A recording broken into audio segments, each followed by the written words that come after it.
A row has broken out ahead of the release tomorrow of the latest official unemployment figures. The TUC claims there has been a spectacular surge in the number of young Londoners who've joined the ranks of the long-term jobless. But the government says that research is flawed. More now from Ben Scotchbrook. This is make-believe, but it's based on harsh reality. Excuse me, sorry.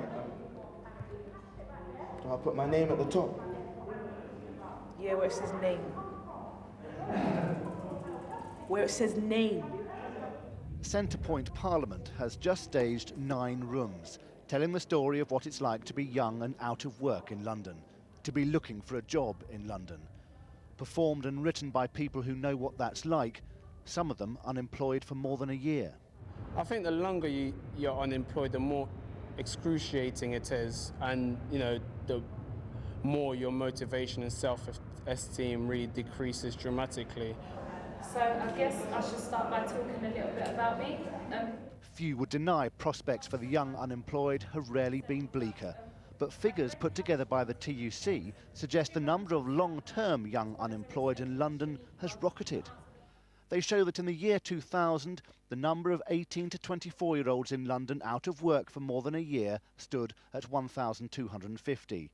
By April this year, that number, they say, had risen to 6,535, a massive rise over 12 years of 423%.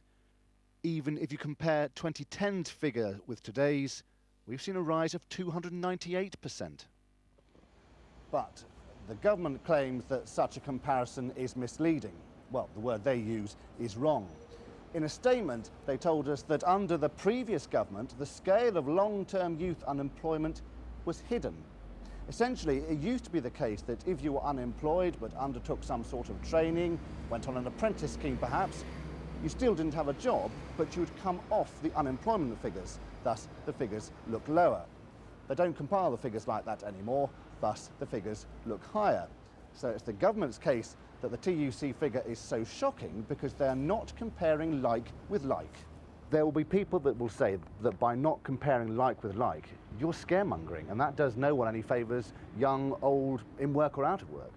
I really don't think we're scaremongering. I think actually the government is now looking back at statistical definitions, trying to change the terms of debates here. What they need to recognise is there is a crisis. Well, they're saying that's what you're doing. I don't think that's what we're doing at all. We're pointing out there is a crisis with youth unemployment, a crisis with young people's wages, and a crisis in long-term youth unemployment. And I think that's a story familiar to people watching this. They all know young people are out of work. They all know it's much harder for young people now than it was 10 years ago. The government says that over the last 2 years, the national number of youth unemployed has gone down, and that the £1 billion youth contract is making and will make a difference. We'll find out how much of a difference when the official unemployment figures come out tomorrow. Ben Scotchbrook, London Tonight. And of course, we'll bring those to you tomorrow. Still to come tonight.